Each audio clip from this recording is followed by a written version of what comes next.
guys, we are back for another video, and we've got a very special guest, Clyde One's very own legend, Hugh Keevins. How you doing, Hugh? All right? I'm doing great, thank you. That's good. I'm glad to hear it. So basically, we're just going to be asking questions to get to know yourself, your background, when you started doing the football phone-in, and over the years, I've got a couple of names to throw at you as well, because somebody I was talking to today through the name of, is it James Sanderson? Jimmy Sanderson, yeah, he was the original phone-in guy. Was he? That's right. Somebody mentioned that to me today, one of the boys I work with. So basically, how did you come across starting phone-in, and why did you start it? I had written a book with a pal of mine, Kevin McCara, who is sadly no longer with us. It was on the history of the Scottish Cup. Kevin had been to Glasgow University, so they sent Kevin to the BBC as a posh boy. And I was off the Drumchapel housing estate, so they sent me to Radio Clyde to do an interview about the book.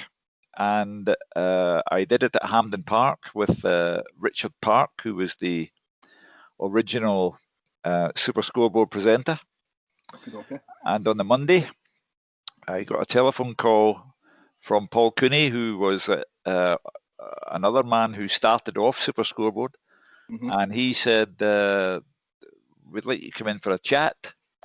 And the following Monday, I started on Radio Clyde. And 30 years later, I've been here for 35, but 30 years later, Paul Cooney told me that I got the job because Richard Park had listened back to the interview I did with him about the book. And he said, that guy's got a weird voice. You do have a unique voice, I'm not going to lie. And that was how I got it. There was obviously no preparation for radio. I'd never thought in my life that I'd be on radio. But I got hired because I had a weird voice. And 35 years later, I'm still here. Do you know what it is? See, when you're like talking to people on the phone and stuff, you have this voice that basically, it's like it tells them to be quiet and not say anymore. But you don't say it, if you get what I mean. It never worked with my 3 kids, let me tell you. Oh, well. But, you know, like Leonard Cohen said, it happened like this. I had no choice. I was born with the gift of a golden voice. That's it. I've heard that many times. So basically, what did you do before radio? Well, I started on the Sunday Post on the 5th of January 1970. Which means that on the 5th of January coming, that'll be 51 years. So I started the Sunday Post. I was there for 10 years.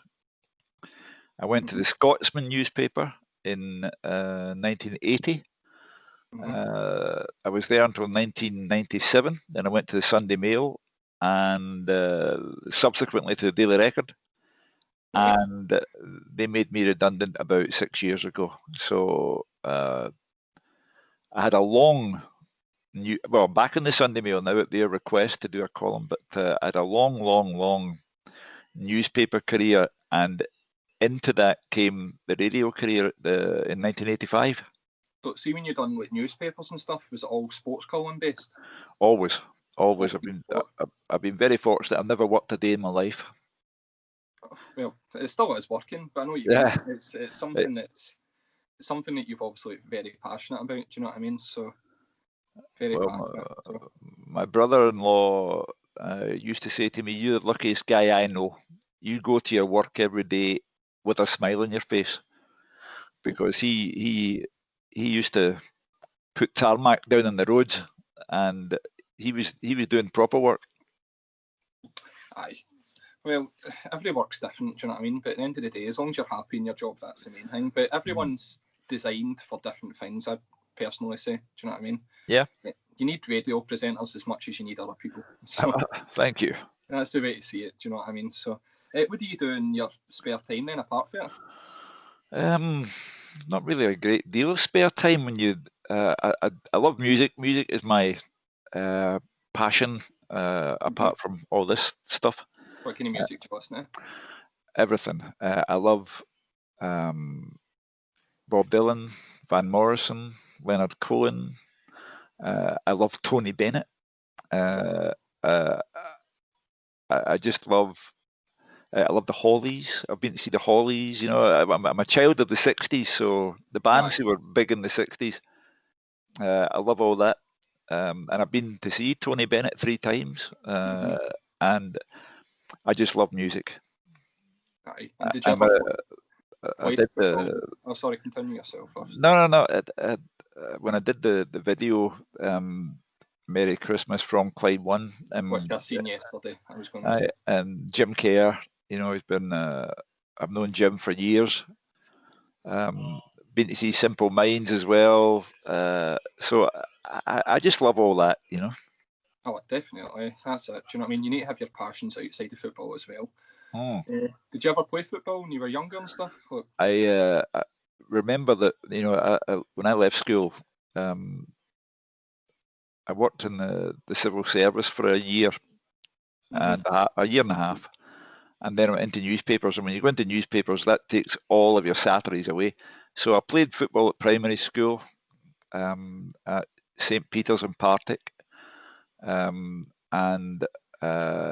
St. Thomas Aquinas, which is my secondary school. Oh wow! There you go then. What position did you play? I was a very a very shabby left back. Yeah, left back. Yeah. Greg Taylor style. Yeah. Greg looked like I don't know, looked like the best Carlos Alberto compared to me. Aye. Okay, well, everyone's different. Do you know what I mean? So, how's Gordon getting on? He's Wayne now. Well, they're great. He'll be back in the programme tomorrow. Gordon, as everyone knows, is a big Motherwell fan. And my wife is a fabulous knitter.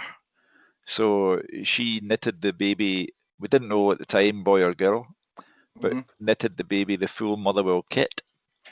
Oh, wow. So he's got that, and I'm waiting for the first photograph of Sophia in the Motherwell kit knitted by Mrs. Keevins. I was going to say that's actually remarkable. So that's really good. No, so you've obviously done this for years now, and was there anything else, like, if this hadn't worked out, is there any other dream you had, like, aside to do? No, I always say, and I mean it, I've been very, very lucky because on top of all the football stuff, when I was 47 years old, they told me that I was teaming up with a guy called George Bowie. And I'd be doing the breakfast sports desk, and I'd never heard of George Bowie. And we hit it off right away. And George kind of reinvented me. He called me the Shugster, and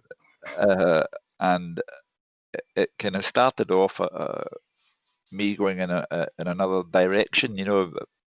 Hamming it up with George Bowie in the mornings. And sitting there talking to Ronan Keating or Posh Spice or whoever. So it's been one very fortunate trip because I had no other plans. My wife will be the first to tell you that I'm utterly hopeless at doing anything DIY work or anything like that. She always had the perfect description. She said, "You've made very little go a long, long way." Aye, I would say so. Do you know what I mean? That's definitely the way to look at it. But the main thing is you've went the long way. And if you get any funny stories, maybe, for example, that's happened to you years that stand out the most to you, would you say? Well, it's a lot of years to cover. Everyone knows about all the carry on getting thrown out of places.